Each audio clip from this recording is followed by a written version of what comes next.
Becky Francis is joining us on stage. She's our Director of Strategy for the retail vertical at Movable Inc.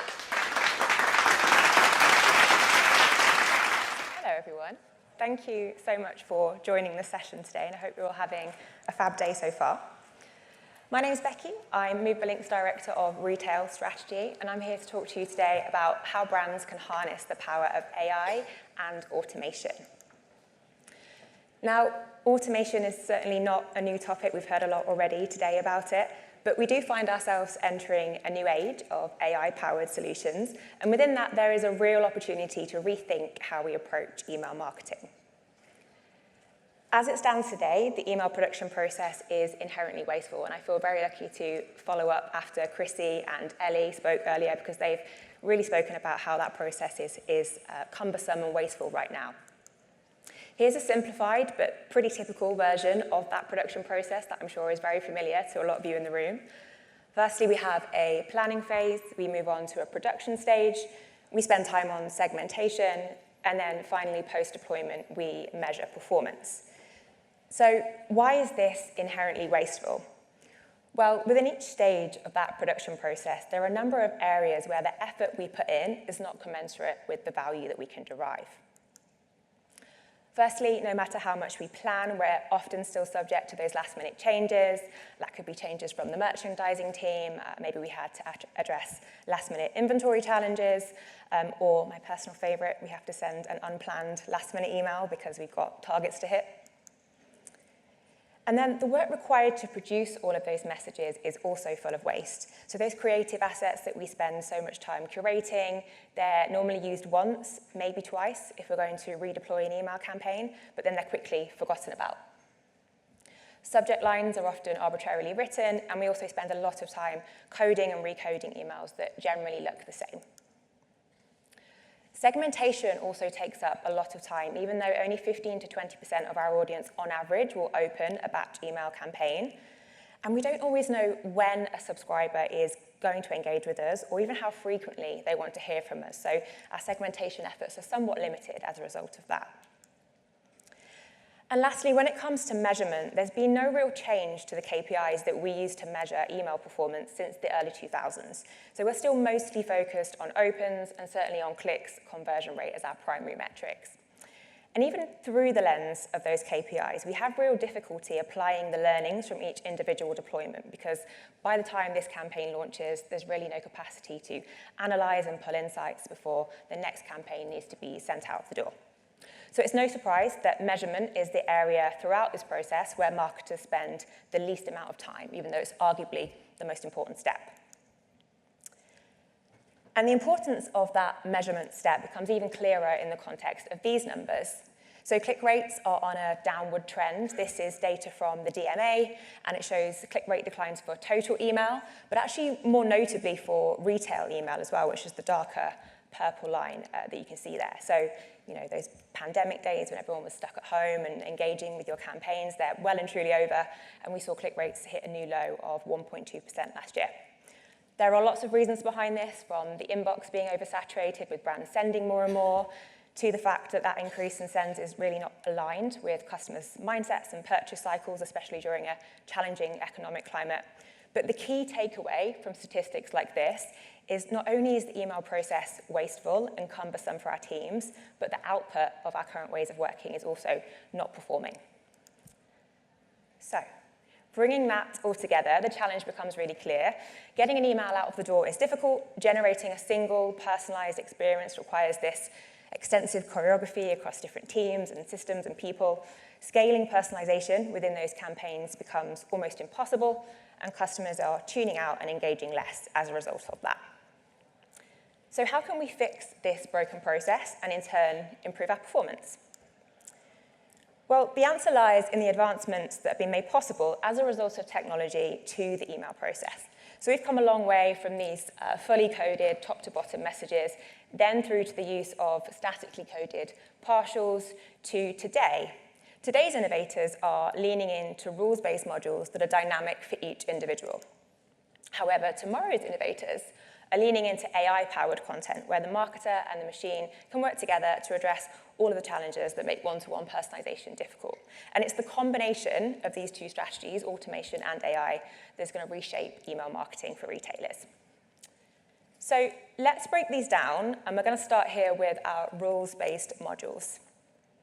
So most brands have a set of email templates that they leverage throughout their communications, and there are different elements or modules that sit within these templates. So for instance, you've got your navigation bar, your hero, your secondary story, product grids, and so on and so forth. Now, a conventional approach to email marketing would be to simply send everyone a module if the email template calls for it, so every recipient sees this product grid. A more progressive approach would be to only show that module to a set of subscribers who qualify for it. So, for example, these products will only show to customers within a certain segment or customers who have displayed a certain behavior, perhaps. For everyone else, it might collapse. However, an innovative marketer would ask themselves, how do I personalize this module for every subscriber who receives it? And that's the marketer that can move past segmentation to a world of one-to-one personalization. So I'm going to bring this to life with a couple of examples here. Firstly, on the left-hand side, we have a typical product grid layout. It has your image, your brand name, et cetera, et cetera. Each of the elements in this module are dynamic, meaning that the marketer is able to select which content should show for an individual. So for instance, being pulled into this template, we have top-rated products, we have new arrivals, and we also have bestsellers. Different customers will gravitate more towards one or another of those treatments, and the dynamic nature of the module provides the marketer with a level of automation that allows them to quickly build out that email message. And each of those grids can be personalized further still based on what we know about the individual. So for example, if the subscriber is a loyalty member, you can call out the program benefits, such as the number of points they could earn if they're to purchase the product that we feature. If they have an offer that's available to them, the grid can automatically update to showcase the price of the product after the offer has been applied. So in this example, the customer has a £30 voucher available, so we're subtracting that voucher amount from the current price of the SKU and showcasing that the customer can buy this product for just £4.99. Or perhaps we know that this customer prefers to shop in store. The grid can contain a call-out that showcases product availability and live inventory at their preferred location. In this example, this span that a customer might have recently been browsing is available at their local store, and that low inventory is called out to drive urgency. And what's really important here is that these treatments are not mutually exclusive, and in fact, by applying waterfall logic, we can determine what does or doesn't show to every recipient. This allows the brands to automate for multiple scenarios, different preferences, different behaviors, all within a single module. So put differently, modules are vehicles for personalized treatment. There's a wealth of data that we can tap for personalization, be it profile data, propensity, product level, purchase intent. And it's by combining these 4 Ps of data that we can really deliver a hyper-personalized experience to every customer. This is a really great example of what I'm talking about in action.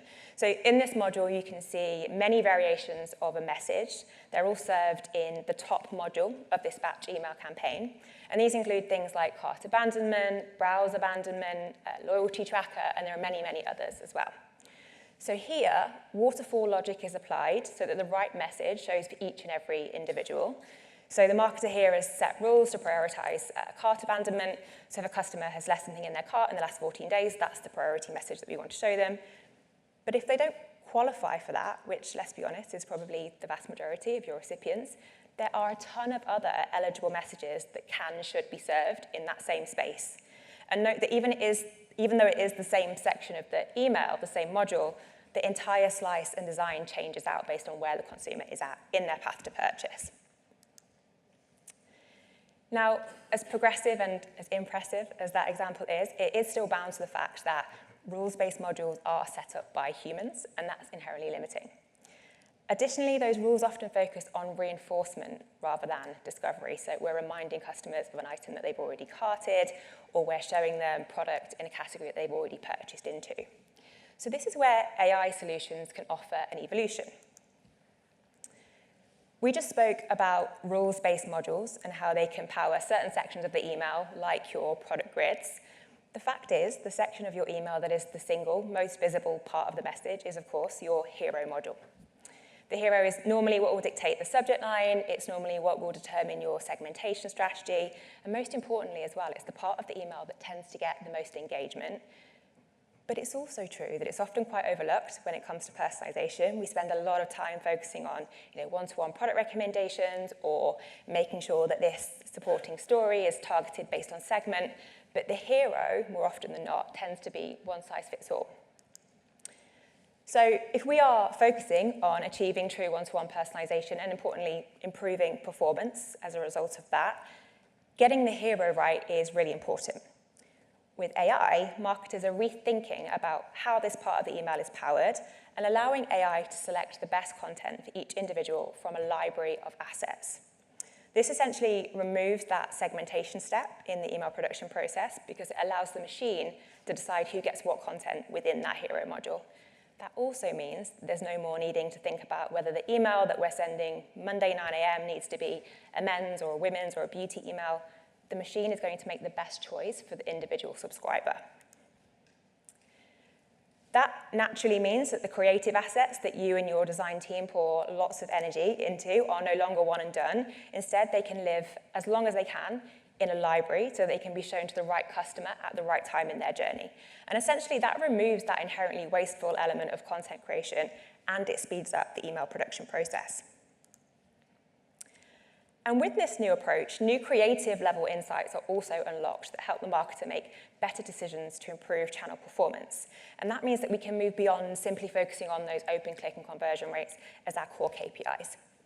So let's dig into this a little bit further. Up to now, the best that marketers have been able to achieve is data-driven segmentation.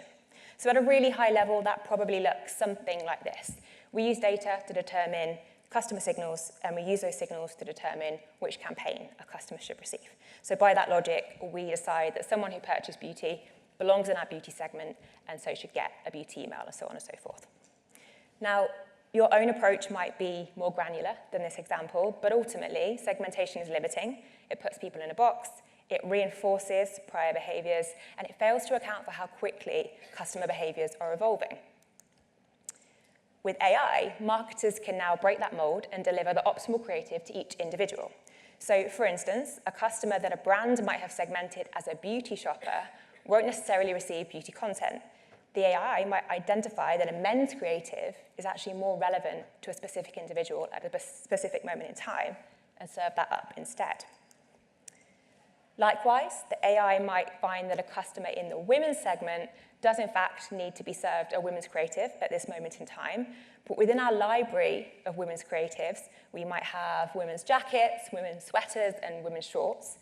And even though we're very much heading into the winter months and our intuition as marketers might be to serve the jackets creative, this specific customer has been identified by the AI as requiring a shorts creative right now, and it's going to automatically serve that need. So in a nutshell, AI is able to process huge amounts of data that no marketer could ever replicate, even with the most sophisticated of segmentation strategies. And by processing that data, the AI can assign a score to each creative and leverage that predictive score to dictate who should get what. Put differently, this automates that content selection process. It essentially eliminates the need for segmentation, and it therefore enables us to scale up personalization. Now, this is very different from how email marketing has historically operated, but it's also really easy to see how it simplifies that email production process. To put it into further perspective, one of the brands that we work with generates about 250 new email assets each quarter, and those creatives on average live for about 55 days. So within the business rules that the marketer sets, those creatives are eligible to be sent to any customer until they're expired in the library. And there's a really important secondary benefit to all of this as well. The assets that can live for a longer period of time tend to be not as promotional as those short-lived assets. So as retailers, we tend to have two main content types. We have our branding moments and we have our commercial moments. And of course, the market is always going to require to promote the 20% off discounts and the end of season sales. But the fact that the AI is also personalizing on those non-promotional creatives means that you're going to see lifts in performance on those full price stories and drive performance without impacting margins as a result. And here's where both of those things come together. Both rules-based personalization and AI-driven personalization can work together to bring more efficiency into the email production process. For instance, we've talked about how the AI works to select the best content in the hero message from your library of pre-designed and pre-approved assets. Below that hero, the template may call for those product grids that we saw earlier. So the content inside of those grids can be informed by the theme of the hero to ensure a really cohesive message from top to bottom. And those product grids are just one example of a real-time content module that can be shown here. Your store locators, your loyalty trackers, your cart abandon reminders, all of them can still work cohesively in this campaign. And changing our approach to email marketing in this way also allows us to look deeper into channel health metrics. So the traditional metrics obviously will remain important and things that we track, but we can't only use the same metrics from 25 years ago if we're stepping into an AI-powered future. Creative level insights allow us to ask questions like this. How effective is this creative and its associated subject lines at driving opens? How effective is this creative at driving clicks? And how effective is it at driving those conversions? And so we move beyond only focusing on those total campaign metrics to a world where we can really understand how the atomic parts of the email impact performance. And the same logic applies to those rules-based modules as well. As we saw earlier, marketers are really focused on how they can update a module's targeting rules to account for more and more waterfall scenarios. So in this case, we focus on understanding how different waterfall scenarios act as a cohesive unit to drive total performance. And remember, if your rules only account for a limited number of scenarios, you're only serving personalized experiences to a limited number of recipients, and it's unlikely that you will see the lift in performance that you're looking for.